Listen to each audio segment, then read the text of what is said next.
Hello friends, मैं अशोक स्वागत करता हूं डेली करंट अफेयर्स के इस इंटरेस्टिंग सेशन में, जहां आप लोग को 12 नवंबर 2024 का करंट अफेयर्स बताया जाएगा, जिसमें महत्वपूर्ण दिवस और थीम, चर्चित व्यक्ति, अवार्ड, महत्वपूर्ण एक्सरसाइज, संस्था, बुक या लेखक, मैपिंग के माध्यम से पूरा करंट अफेयर्स डिस्कशन किया जाएगा और हर करंट अफेयर्स का आपका स्ट्रेटेजी के बताया जाएगा। वीडियो लास्ट तक देखिएगा, काफी सारे इंपॉर्टेंट क्वेश्चन इसमें कवर किए गए। एक बार देखने के बाद आप जरूर कहेंगे कि हाँ, कुछ इसमें जो है महत्वपूर्ण क्वेश्चन कवर किया गया है। तो वीडियो इसीलिए लास्ट तक देख लीजिएगा, तब जो आपको जो है इसके बारे में जो अनुमान लगाना है तब लगाइएगा। चलिए तो शुरुआत करते हैं आज के इंपॉर्टेंट डेज के साथ। आज जो है विश्व निमोनिया डे यानी वर्ल्ड निमोनिया डे मनाया जा रहा है। तो कब मनाया जाता है? 12 नवंबर को मनाया जाता है। तो इसके बारे में डिटेल्स देखिए कि विश्व निमोनिया दिवस जो है 12 नवंबर को मनाया जाता है। इस वर्ष का इसका थीम है every breath counts, stop pneumonia in its track. तो हर सांस मायने रखती है, निमोनिया को उसके रास्ते पर रोके। तो ये जो है इस वर्ष का थीम है। क्वेश्चन जो है इसमें निमोनिया के बारे में कहा गया, इसलिए जो ज्यादा कंफ्यूजन तो नहीं होगा, लेकिन आपको ये जानना है every breath counts, stop pneumonia in its track. इस थीम पर जो है इस वर्ष इसको मनाया जा रहा है। तो निमोनिया जो होता है फेफड़ों में होने वाला संक्रमण है, आपको ये भी याद रखना है।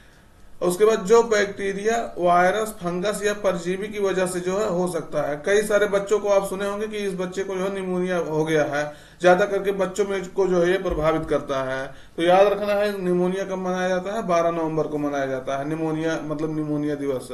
तो निमोनिया और इसके रोकथाम के बारे में जो है जागरूकता बढ़ाने के लिए प्रतिवर्ष 12 नवंबर को जो है यह दिवस मनाया जाता है। इसे दुनिया की सबसे बड़ी संक्रामक बीमारी माना जाता है, यानी सबसे ज्यादा इससे जो है संक्रामक होता है ये माना जाता है, जिससे जो है 5 वर्ष से कम उम्र के बच्चे जो है सबसे ज्यादा प्रभावित होते हैं। वही चीज आपको पता है कि बच्चे जो है इससे सबसे ज्यादा प्रभावित होते हैं। तो इसके कुछ लक्षण देखिएगा। ये देखिएगा कि मतलब फेफड़ा जो होता है, फेफड़ा में आप देखे होंगे एलोवाई सुने होंगे आप। तो ये नॉर्मल है, इस तरह से होता है जो, लेकिन जब निमोनिया हो जाता है तो उसमें इस तरह से कुछ फ्लूइड लिक्विड की तरह कुछ जो है हो जाता है। तो इसके कारण से जो है सांस लेने में आपको तकलीफ हो जाती है और कई सारी समस्याएं जो है आप झेलते हैं। तो इसके बारे में कुछ लक्षण देखिए। निमोनिया के लक्षण जैसे खांसी हो गया, जैसे देखिए ठंड लगना या पसीना के साथ तेज बुखार होना, शरीर का तापमान सामान्य से कम होना, बहुत थकान महसूस करना, तेजी से सांस लेना, सांस लेते समय पसली चलना, तेज बुखार आना, ये सब है इसके जो है सामान्य लक्षण है। लेकिन अगर आपको ज्यादा निमोनिया गंभीर हो गया तो झटके भी आने लगेंगे, अधिक नींद आएगा, खाने पीने में समस्या होगी। ये देखिएगा इसके और सब कई सारे लक्षण हैं। मतलब प्रतिदिन गतिविधियों को करते समय सांस लेने में कठिनाई होगा, बलगम के साथ खांसी आएगा, सीने में दर्द होगा सांस लेने में खांसने पर। तो ये सब इसके जो है लक्षण है, याद रखिएगा। इसके जो है उपचार देखेंगे तो सबसे ज्यादा सही उपचार है साफ सफाई रखिए। ठंडी से बचने के लिए जो है उपाय किया जाता है उसको किए। यही सब जो है इसके उपाय होते हैं। एंटीबायोटिक डॉक्टर के सलाह पे दिया जाता है, तो वो सब आप करिए। तो इसके बचाव के उपाय भी हैं। क्वेश्चन देखिएगा, क्वेश्चन लास्ट तक देख लीजिएगा, बहुत महत्वपूर्ण क्वेश्चन कवर किए गए हैं। 5वां कुलदीप नैयर स्मृति पत्रकारिता पुरस्कार है, जिसे कहते हैं Kuldip Nayar memorial journalism award से जो है किसे सम्मानित किया गया है? तो विकल्प में है उर्मिलेश, अनिल प्रधान, सौरभ द्विवेदी, प्रसून जोशी। तो आप पहले ये जानिएगा कि ये पत्रकारिता के लिए दिया जाता है, ये नाम से ही स्पष्ट हो रहा है। और ये सब जो है लगभग सब पत्रकार से है, लेकिन ये अनिल प्रधान जो है ये स्टेम टेक्नोलॉजी को बढ़ाने के लिए इनको जो है अभी हाल ही में अवार्ड दिया गया था। कौन सा अवार्ड दिया गया था? 2 दिन पहले आपको बताए थे, आपको बताना है।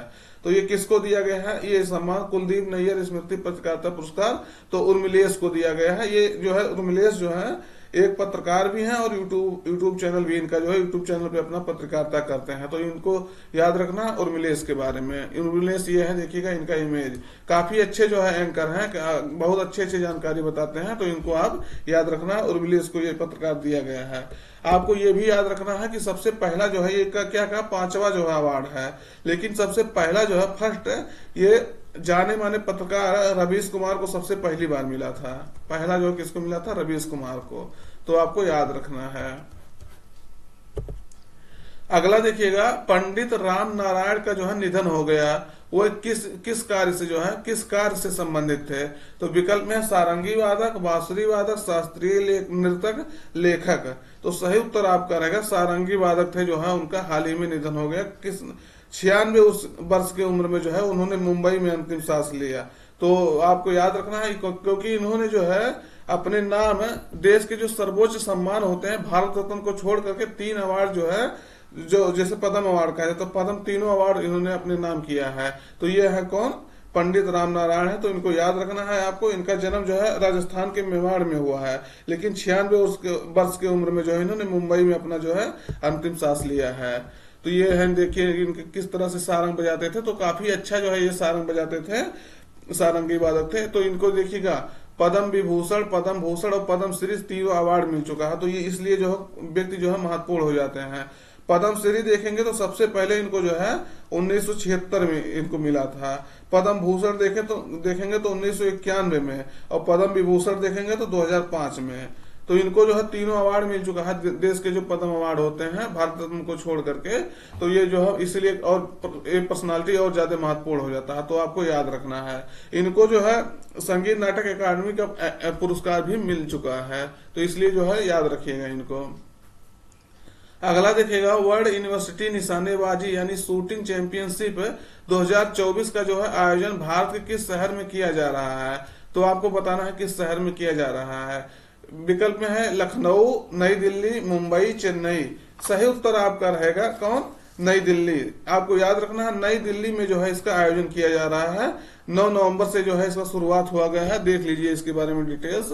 वर्ल्ड यूनिवर्सिटी निशानेबाजी चैंपियनशिप यानी शूटिंग चैंपियनशिप 2024 का जो है आयोजन 9 जनवरी से, सॉरी देखिएगा यही चीज यहाँ गड़बड़ हो गया, 9 नवंबर है तो जनवरी पता नहीं कैसे वो हो गया। तो 9 नवंबर से देखिएगा 9 नवंबर से जो है नई दिल्ली के डॉक्टर करड़ी सिंह रेंज में जो है इसको शुरू हुआ है। तो आपको याद होना है, देखिएगा अब शुरू हुआ है तो जनवरी महीना चल ही नहीं रहा, तो जनवरी आने की कोई आवश्यकता ही नहीं है। तो नवंबर में जो है इसको दिल्ली के डॉक्टर करड़ी सिंह रेंज में जो है इसको शुरू किया गया है। इस चैंपियनशिप में जो है 23 देशों के जो है 220 शूटर्स भाग ले रहे हैं। आयोजक कौन करता है? 220 शूटर विश्व लेवल पे इसमें भाग ले रहे हैं 23 देश के। तो याद रखना है आपको। आयोजक कौन है इसका? इंटरनेशनल यूनिवर्सिटी स्पोर्ट्स फेडरेशन जो है इसका आयोजन करता है।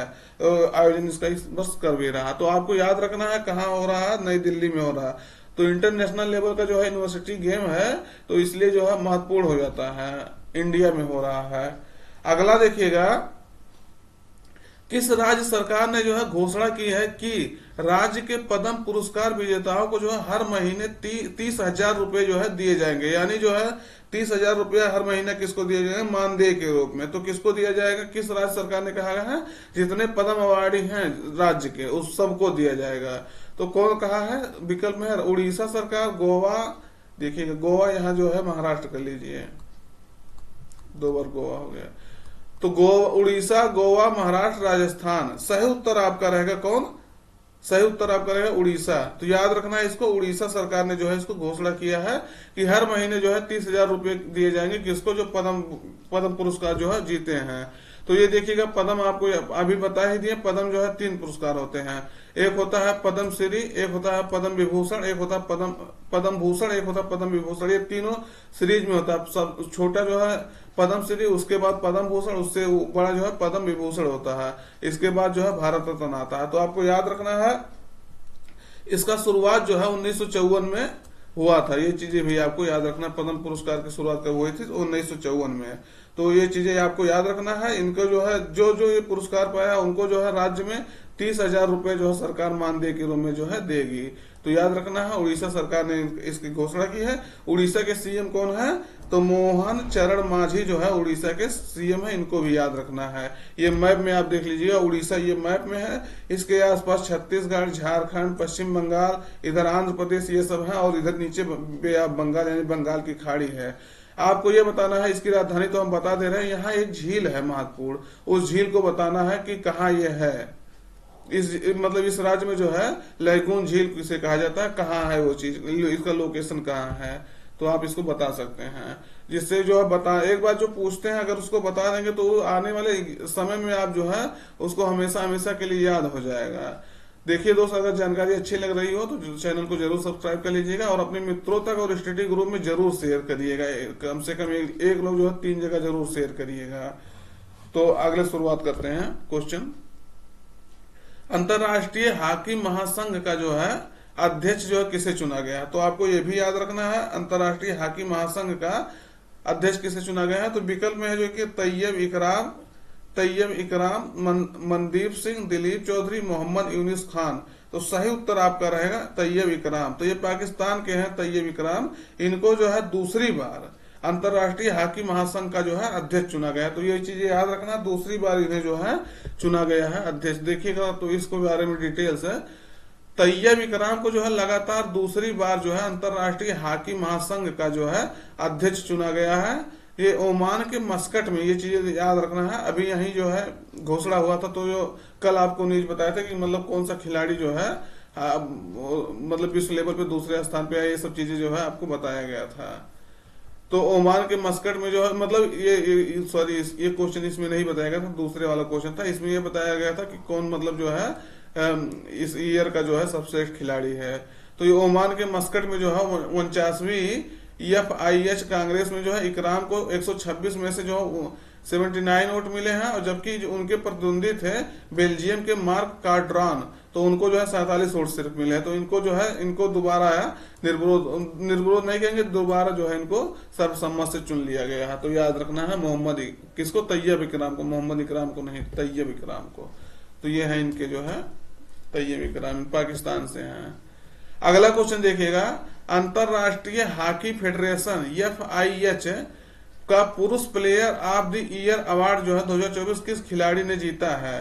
तो ये चीजें आपको याद रखना है। देखिए यही चीज आपको बता रहे थे कि मतलब किसने जीता है। तो सही उत्तर आपका रहेगा, इसमें आपको बताना है सही उत्तर कौन सा है। तो विकल्प में हरमनप्रीत सिंह, PR श्रीजेश, मनप्रीत सिंह, आकाशदीप सिंह। तो सही उत्तर आपका रहेगा हरमनप्रीत सिंह जो है इसमें जो है पुरुष player of the year award 2024 से जो है इस मतलब इतने हरमनप्रीत सिंह ने जीता है। तो ये चीजें आपको बता दी। वहीं जो है अभी ओमान की राजधानी मस्कट में इसका जो है सम्मेलन हो रहा था, तो वहीं इसका डिसीजन किया गया है। ये चीजें आपको कल भी बताया गया था। तो याद रखना है आपको। ये है देखिएगा कौन? हरमनप्रीत सिंह।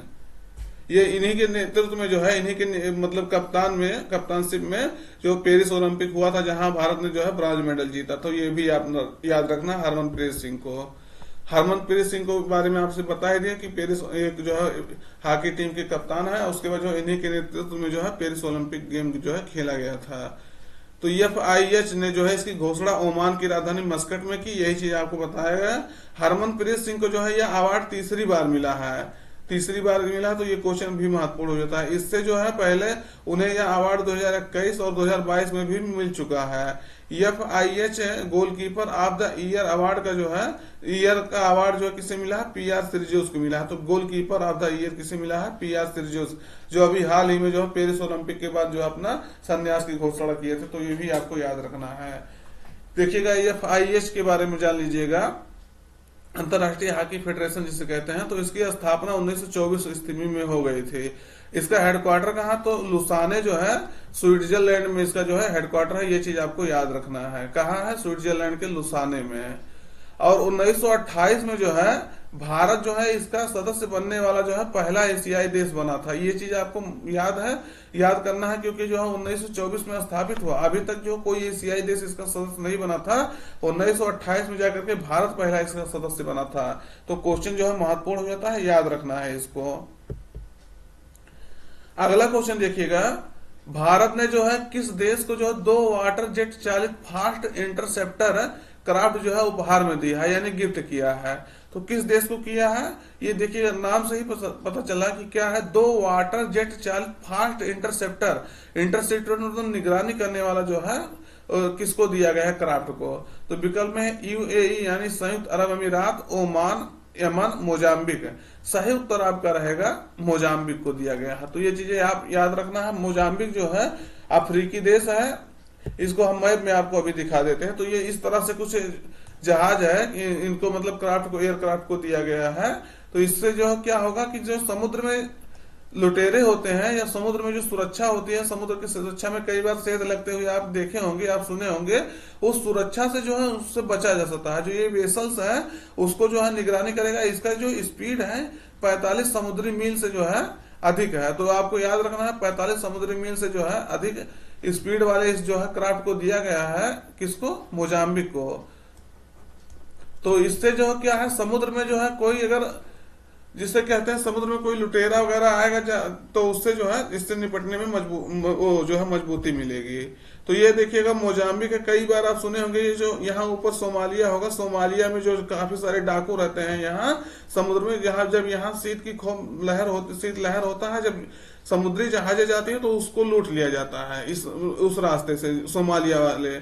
और यहाँ मोजाम्बिक में भी कई सारी ऐसे घटनाएं होती हैं। इस तट पर जब जहाजें आती हैं तो यहाँ जो है, यहाँ सरकार बहुत प्रयास करती है, लेकिन तो यहाँ इस तरह इस लेवल पे जो है जा करके यहाँ जो है समुद्री लुटेरे जो है विकसित हो गए हैं, जिससे जो है समुद्र यहाँ जो आने वाली समुद्री जहाजें हैं उनको काफी सारे खतरा मोल लेना पड़ता है। तो इसके कारण से पूरे विश्व लेवल पे जो है कई सारे ऐसे देश मिल करके इस पे काम कर रहे हैं, लेकिन तब भी अभी उतना कम नहीं होगा, काफी हद तक कम हुआ है।